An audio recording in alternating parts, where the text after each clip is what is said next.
This video is sponsored by World Anvil. Lately, I've been making some videos that incorporate a lot more of my D&D prep into them, because it's the best way for me to make sure that I'm actually setting aside time to prep for my games. If I don't make myself sit down and do D&D prep, I often put it off for so long I'll wind up sitting it down at the table with nothing prepared, and I'll be making up a dungeon on the fly as my players go through it. And don't get me wrong, I'm awesome at that. Most of the time it's worked out pretty well, but gosh, wouldn't it be nice if I was actually prepared the next time my players went into a dungeon? That's part of the reason I started a new series this year talking about the many different ways to design a dungeon, because it gives me an opportunity to build the dungeons that are going to appear in my own campaign. You know, before the actual session where they need to go into them. It'd be nice to build them a little bit in advance. The first installment in the series was about the 5-room dungeon method. It was part of a whole collaboration with a bunch of other YouTubers, and all of us were using this same formula, this popular dungeon design piece of advice, as the inspiration for our dungeons, the 5-room dungeon model. And the plan with this series is to take different approaches for future dungeons. So last month I did the first installment in a mini-series inside this series that'll be about designing a dungeon around a bunch of factions. And in the new year, I'm going to do more installments in this series. Not just developing that same dungeon, but also doing videos about designing a dungeon around a certain monster or a certain magic item. There may be other categories as well that I haven't come up with. I mean, honestly, if there's a particular method of dungeon design you want to see me tackle, like a different prompt or a guiding philosophy, let me know in the comments. I'll add it to my list. But when I made my 5-room dungeon video, I got a comment that I thought was interesting, and I wanted to explore a little bit. Because the idea behind the 5-room dungeon philosophy is that you essentially use this formula to make sure your dungeons all present a natural format for dramatic storytelling. You start with a guardian of the dungeon, then a riddle or a role-playing scene to challenge the players, then some sort of trick or setback, so this isn't just a linear plot. Then you get your big dramatic final boss conflict, and finally your reward or revelation or a twist ending that keeps this from just, again, being a straightforward dungeon. And somebody in the comments basically asked, wait, if you use the same formula for different dungeons, aren't your dungeons all going to feel kind of the same? Now, of course, the idea behind the 5-room dungeon collaboration was for all these different dungeon tubers to all make very different dungeons using this same format. So the goal was to demonstrate how versatile the formula is. But you could also chalk those differences up to our differences as creatives. Of course, a few dozen creators will all make a few different kinds of dungeons if they're using the same prompt, because they're different people. That doesn't really help get to the core premise of this question. What this commenter was really asking is, if you're designing multiple dungeons for your own game, is there a value to using the 5-room dungeon format every time? Don't you run the risk that your dungeons are going to become formulaic if you are literally using a formula? And, you know, short answer, of course that's a possibility. I'm not going to deny that it's not. But I also don't think it's an insurmountable problem either. So today I'm going to use the same 5-room dungeon formula to create another dungeon. I'm going to do my best to make sure it doesn't just feel exactly the same as the last one I made using this formula. And also, bonus points, I'm doing prep for a dungeon that my players should be heading towards fairly soon, which, once again, is secretly the only reason I started this video series in the first place. If you like this video and you want to see more like it, make sure to subscribe. I'm going to be doing a lot more D&D prep videos in the new year as I just try to find the time to play more games, and a lot of you seem to really like the videos about D&D prep, so make sure you scroll down and like the video and do all the YouTube things. Like, subscribe, ring that bell. Oh, hey everyone, look, it's Oddwick the Algorithm Wizard. Is everything well with you? Sure. Because you missed a few demystified videos. Oh, yeah, that. Well, yeah, for the last week or so, my family has all been really sick, and that's not been a lot of fun, but we're all feeling a lot better now, so it's all good. I see. Well, have fun. I hope this video turns out well. Thanks, Oddwick.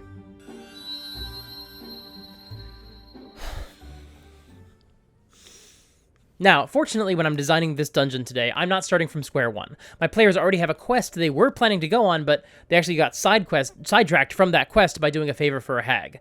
Which is kind of my fault, come to think of it. But hopefully when this current quest is finished, they'll resume their quest to enter another dungeon and continue collecting 3 magical shields that were wielded by 3 dwarven shield maidens. And the next shield on their list is in the Tomb of the Dragon Slayer. They have to go inside and find her magic shield. I put this tomb inside a cursed cemetery, the Cemetery of the Damned. This is actually a location that appeared in a previous campaign I ran, a West Marches game. I'm stealing from my past self a little bit here, but the idea is that there's this huge cemetery that it was cursed a long time ago, so now the dead have all risen from their graves and they just wander around the cemetery. So in order to reach the Tomb of the Dragon Slayer, you have to navigate through a collection of zombies and skeletons and other nasty undead. In that West Marches campaign, there were a few other mausoleums that the players could investigate, and I'm going to do the same thing here, but I'm not going to worry too much about fleshing those out today for this video. I know that there should be a structure that is the source of the curse. It's got something to do with what happened in one of these other mausoleums or tombs or maybe a temple. I have an idea of what could be inside another one of these mausoleums, another dungeon. Maybe there are other NPCs in the cemetery itself. I have some loose ideas, and in the future, I do want to sit down and figure out what other dungeons might be present as part of this cemetery, as part of this sort of quest hub adventure location. Well, quest hub kind of implies that you can, like, rest here. That's definitely not the case. Just a branching path, I guess. But that's not going to be my focus right now, because as much as I want to flesh out the Cemetery of the Damned, especially if I want to turn this into a product people can download or maybe even spend money on in the future, I also know that I could just handle the cemetery as a skill challenge where you have to navigate the undead without getting attacked. I could have the other mausoleums be locked, and my players would never know the difference. Hopefully I do get the chance to flesh out the cemetery a little bit more before the game, and maybe hint at a little bit more of what might be in each of these other mausoleums if they wanted to explore those dungeons. But if I don't get a chance to do any of that, my players won't feel its absence. They won't notice something that I didn't introduce. So that's why today I'm mainly putting all of my energy into just this one dungeon. Now, the first room of the 5-room dungeon is the entrance and the guardian. This essentially exists to explain why nobody has been able to get into the dungeon and clear it out and get all the treasure inside. It also helps to set the tone for what the players should expect going forward. The last time I made a 5-room dungeon, I'd already developed the first half of the adventure, where the players explored a mine and they eventually found a portal into an underground fortress that's actually in the Plane of Fire. So, when I made that video, I essentially retroactively decided that the Dark Elves that the party encountered, who were literally trying to prevent people from going into the dungeon and awakening this ancient evil inside, they would count as the first room of the 5-room dungeon. Now, I could do the same thing with the Cursed Cemetery itself. I could consider that the first room, since it's clearly an area that players have to interact with in some way before they can proceed. But remember, I do have a plan to introduce another dungeon and potentially a couple of other NPCs into the cemetery itself, which kind of does mean that this would be an environment you could find a couple different dungeons inside, so I don't just want to treat it as the first room of all of these dungeons. Obviously, I could if I wanted to. There's no hard and fast rules here. But instead I'm going to do something else a little bit different. I'm going to establish that the first room of the dungeon, the first area, the first region, is in the mausoleum itself. And the guardian in question is just, there's a bunch of corpses of adventurers in there that have come to plunder the dungeon. I can put things on their bodies that have some clues as to who hired them to come and explore this dungeon. They can have other equipment on them, but specifically they don't have any treasure. All their coin purses are empty. And of course, when the players enter, these bodies come to life and attack. And hopefully this establishes the stakes for the players. If you die in this dungeon, or really anywhere in the cemetery, you come back undead.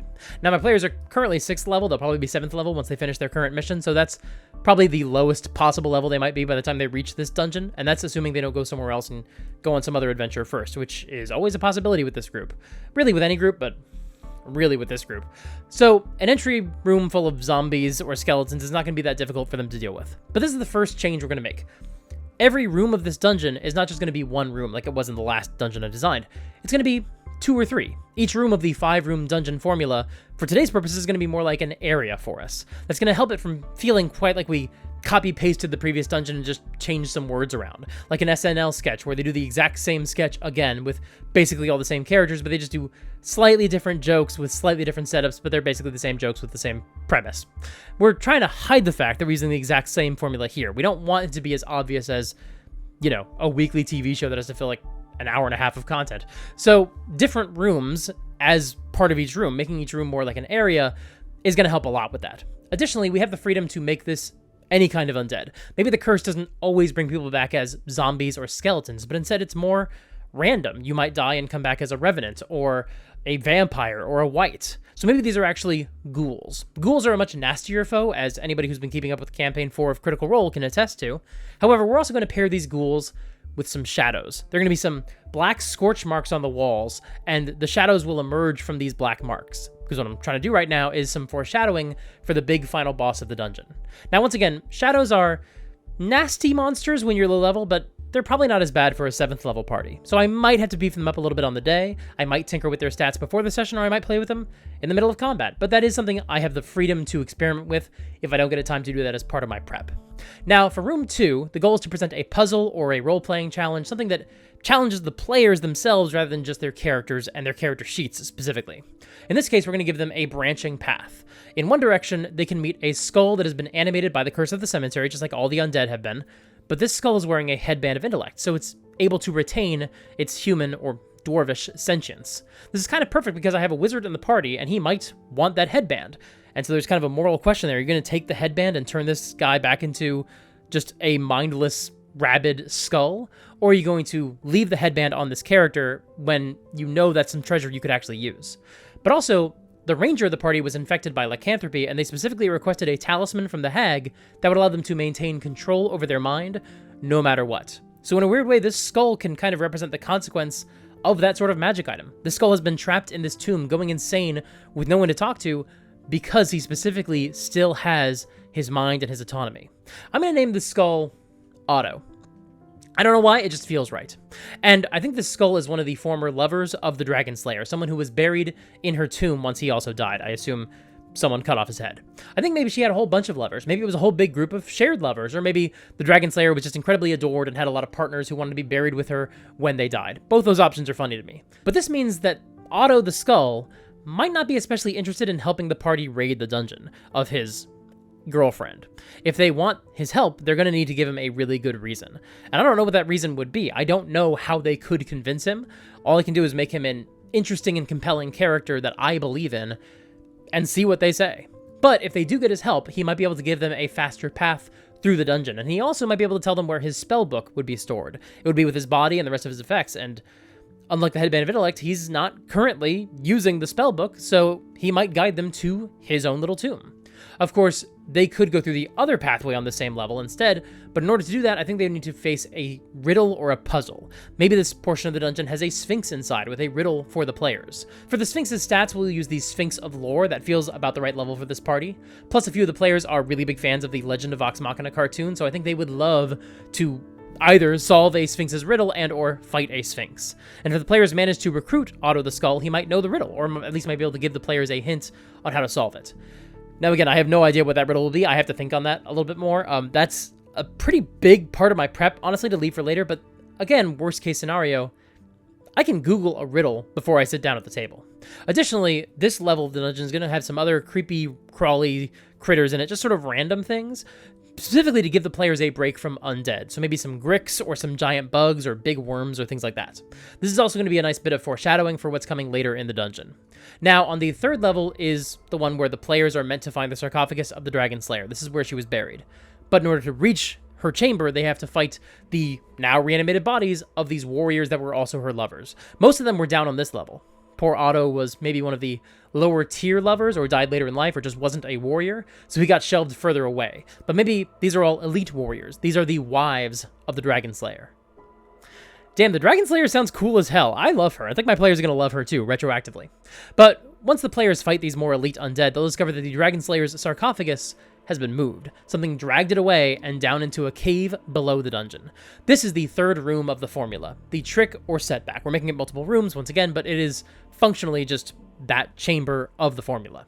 This seems like the point in the story where the players are going to get what they want, but once they get there, they discover that the princess is in another castle, although it's not quite as severe as that. It just means that they have to go down to another room/level. But this stage of the dungeon purely exists just so the players can deal with a setback, so the dungeon just doesn't become a completely linear, predictable adventure. Of course, this is the type of thing where you can't use the same setback every time, or it really will become predictable. The last time I made one of these dungeons, the players were looking for hostages, and this was the point where they found the hostages, but discovered that some of them were being kept elsewhere. This is actually a very similar story beat to that. That is something I'm going to have to watch for the next time I use this formula. I can't just pull, oops, sorry, you have to go down to the next level every single time, or the players will catch on to my dirty tricks. But in this case, I think it's been long enough and it is slightly different enough that I think I can get away with it. You might feel differently at your own tables, you may have to deviate a little bit more, but in this case, I feel pretty comfortable with this twist, and I think it leads to a really interesting scenario. Now the players have to go down to the final level, which is not a built, constructed tomb like the rest of this dungeon is. It's a natural cave that was underneath it. And here they're going to face the villain of this adventure, a shadow dragon. This is the spirit of the dragon killed by the Dragon Slayer. In fact, its scales were used to create her iconic shield. And when the undead curse activated and infected the cemetery where she was already buried, his spirit manifested from those scales, and he became this shadow dragon, this tiny little vestige of his former self, but still full of rage and desperate for revenge. He's been building a small horde in this cave system, and the centerpiece of this lair is the sarcophagus of the Dragon Slayer, whom he really despises, because, you know, she killed him. However, the shadow dragon, who I probably will name later, I'm terrible with dragon names, but I'll make sure to do it as part of my prep, and once again, if I actually do forget, oh well, maybe he doesn't remember his name because he's only a former shadow of his former self. That could work. I would like to name him, but in case I don't, I have a backup plan. But this shadow dragon has sometimes been coming up to the top level of the dungeon and killing intruders and stealing their gold. That's what caused those scorch marks on the walls. That was the shadow dragon's breath. And those marks should help foreshadow that his breath can do that to you, and that would be bad. Or sometimes the other shadows up there would kill someone, and then the dragon would just come up later on, find the dead bodies, and plunder their corpses for whatever wealth they had. But now the party has to fight this shadow dragon who fires black bolts of lightning that kill you when they drop you to 0 hit points and they raise a shadow from your body. And of course, if the shadow dragon starts to lose, he has one more trick up his sleeve. Basically a break glass in case of emergency trick. He can open the sarcophagus of the Dragon Slayer and set her loose upon the players. Now there's an elite undead attacking the party, specifically the body of a powerful warrior. That's going to be a really interesting fight. And once the fight is over, assuming the party is left standing, the players can raid the horde, which is modest, but I can toss some other magic items into that horde to keep things interesting. But they can also loot the body of the Dragon Slayer, and she has a Dragon Slayer weapon, naturally, and the second magical shield, a shield of lightning resistance. Both of which will be very useful because there is another faction looking for these shields, a faction of dragons, who I've decided may in fact be related to this dragon, the one whose spirit they just fought. And they might also want these 3 shields so they can unlock a massive treasure vault somewhere in this valley. The vault that used to belong to this dead dragon. Yeah, okay, if it's the vault of a dead dragon, I definitely gotta name him. I'll put some thought into that as well. But this other faction of dragons is gonna have to find some other way to try to get the shields from the party. They've tried once so far, but the players don't know anything about them yet. They don't know who this faction is. They've met an old dwarf and a doppelganger, so they don't know anything about who's going after them, but I know that it's another faction of dragons. So maybe I'll do another video in the future where I prep that faction a little bit more. I figure out which agents are going to show up next, and when it's time for the dragons to finally arrive.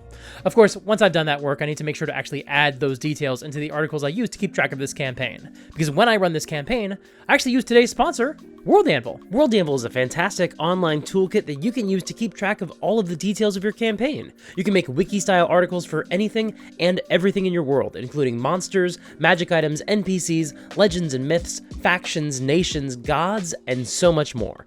All the adventures in this campaign take place in one valley, and so as I add details to this dungeon, I can actually place the dungeons on the map and link them to the article about that location. That way, when my players need to remember some important detail about the last dungeon they went to, they can open the map on their phones and just click on the pin, and they'll be taken straight to the page for that dungeon. So we're all literally on the same page. And a lot of these dungeons are connected through some shared lore, like these dungeons that contain the final resting places of these 3 Shield Maidens. And so it will help a lot to link all these dungeons to a page about the Shield Maidens. And linking articles is easier to do than ever thanks to World Anvil's fantastic auto-linker feature. With this feature, you don't need to scroll through every article you've ever written and look for examples of every given word and manually link them to the same source. You can just allow World Anvil to handle it with one simple command. It's super easy, it's really convenient, and it's honestly a huge time saver.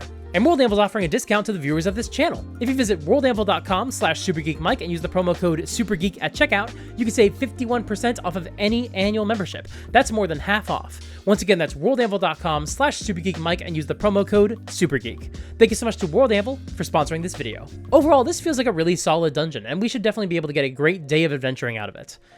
But I also do get the feeling that the ultimate question about 5-room dungeons is still a valid one. I don't know that this has necessarily solved that problem. So maybe someday in the future, I will return to this formula, and I'll try again to make a dungeon that doesn't have anything in common with either of these dungeons that I've made so far. But before we do that, I do want to experiment with some other dungeon formats or other prompts first. So once again, let me know in the comments if there's any other particular method or prompt you want to see me tackle in a future installment in this series. Now this is my last D&D prep video for the year, but I'm planning some other really cool ones for the new year because folks seem to really enjoy seeing my process for prepping the game. So make sure you're subscribed so you can keep an eye out for these videos. And keep your eyes peeled for more cool videos for the rest of this year. I know we're almost done. The year is almost over, but I promise you are not going to want to miss what I have in store for you. Until next time, play fair and have fun. Cheerio. Aha! Jesus Christ. I heard you say that at the end of the last video. You signed off by saying, cheerio. Yeah, so? So, Mike never ends his videos that way. He ends them with play fair and have fun, usually paired with some overly intense eye contact. In fact, only one person on this channel uses the word cheerio. Oh, bugger. Winnie the Pooh, you've taken on Mike's identity. Well, it's not the first time. After all, you made me dress up like future Mike to try to convince past Mike, I guess present Mike, that the whole future man coming to kill you storyline was over. This was the least I could do to make up for it. Where the fuck is Super Geek Mike?